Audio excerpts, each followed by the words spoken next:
Hello again, everyone. This is George Packard with Family Lawn and Landscape of Florida and Wisconsin. Today's topic is going to be how do you find a reliable, good landscaping company? One of the first things I can tell you that I would look for is the character of the individual when you talk to him on the phone.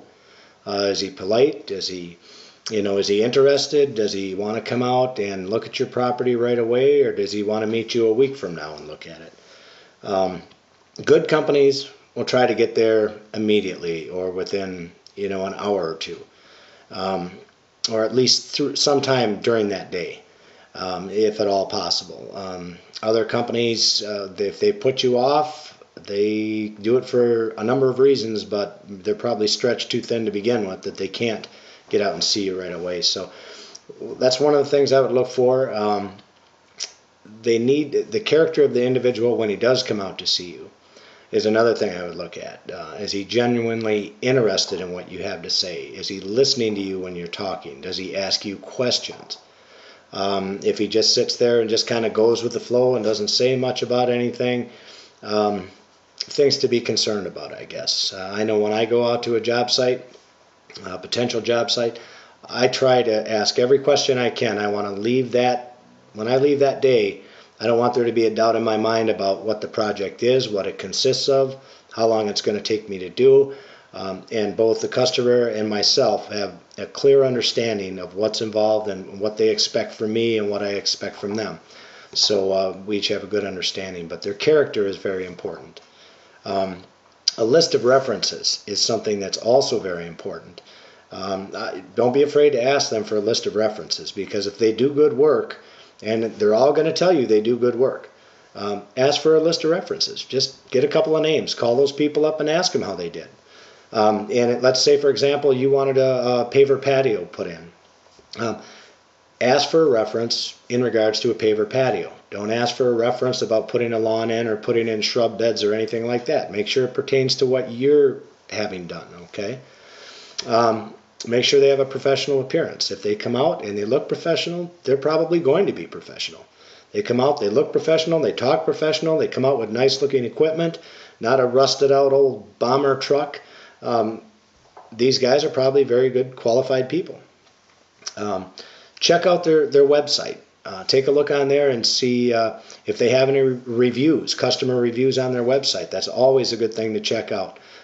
If they do a good job for people, and we'll do it with our clients, I'll ask our clients, hey, if you're happy with our work, would you put a review on our website? And a lot of them will do it.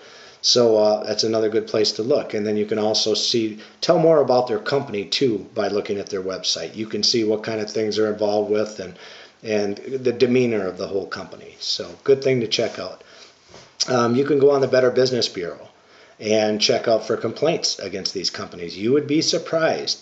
The companies that are in your own hometown that you maybe have dealt with in the past or you know of them, look them up on the BBB and you'll see a lot of times you'll find complaints on them that'll just blow you away. You just couldn't believe how many complaints on some of these companies. So, and of course, stay away from anybody like that. Does he want his money up front? Does he tell you that, hey, I need to get, say the job is $5,000 and then they tell you, hey, I need to get the $5,000 up front because, I got to buy all the bricks for your paver patio and whatnot. That's a bad sign. First off, never ever give anybody all the money up front. Myself personally, I ask for half the money down and the other half when the job is complete. And when the job is complete, you and I are going to walk your property. We're going to look at everything, make sure things are just the way you want them to be. And if they're not, we're going to change them.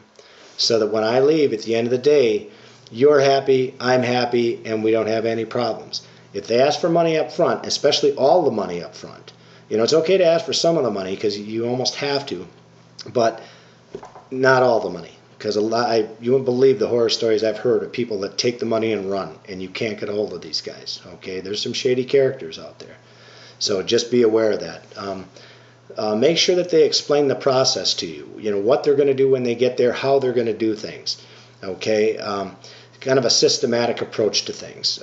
Not, I should be here sometime next month. None of that kind of stuff. Make sure that you have a tentative time. If they're going to be there on the 15th, You can understand if we've had rain or this or that that's come into play, and they might be there on the 17th or something, but get a tentative date when they're going to be there, a start date and a completion date, because other landscapers also tend to be notorious for starting a project and then leaving halfway through it and going somewhere else, and it takes them 2-3 weeks before your job is complete, and it should have only taken them 2-3 days to do it. So you really got to watch that kind of stuff. So get a start date and an end date. Okay. Get a list of the materials he plans on using. And when I say this, what I'm talking about, a perfect example, I keep going back to paver patios because we do so many of them. You can get brick from big chain stores that does not last. It fades quickly, it crumbles, it's brittle. Or you can buy from a good quality concrete manufacturing company, and there's a huge difference. And of course, there's a price difference. But I'm going to explain that to you when I go in. We don't even do jobs anymore. I used to do them when people said, hey, let's just go with the cheap brick and do that. Just because it's cheaper, I won't even do that anymore. Because what happens is down the line, if the brick fades bad or it chips away and breaks, then the customer, when they tell their friends and neighbors when they're out there, hey, who did this for you? And you mention my name, it looks bad for me. So I stick with good quality products, and you should see to it that they do as well. Okay. Make sure they're licensed. Make sure they have insurance. And especially working with heavy equipment on the job sites, because they can hit a lot of things, do a lot of damage, underground pipes, overhead things into your house, into vehicles, all kinds of things can happen with heavy equipment. So make sure they have insurance, and make sure they show it to you. Don't just ask them if they have it. They'll all tell you they have it. Make sure they show it to you. Okay. Pictures of previous projects that they've done. I know myself, I'll carry 4 and 5 big tablet brochure things in my truck, that contain like 100 pictures each of work that we've done in the past, so they can look at it and see and get more ideas of things. If they don't have a lot of photographs, or they don't have any to show you, I'd be skeptical about that. Okay, you want to see some examples of things they've done so you can see the work they've done and for the people they've done it for. Okay. Answer all your questions. Okay, make sure that these guys answer your questions. If they beat around the bush, you don't feel comfortable with the answers that they've given you, then there's a reason for that. Okay, and you don't second doubt yourself. If you're not comfortable with it, ask them.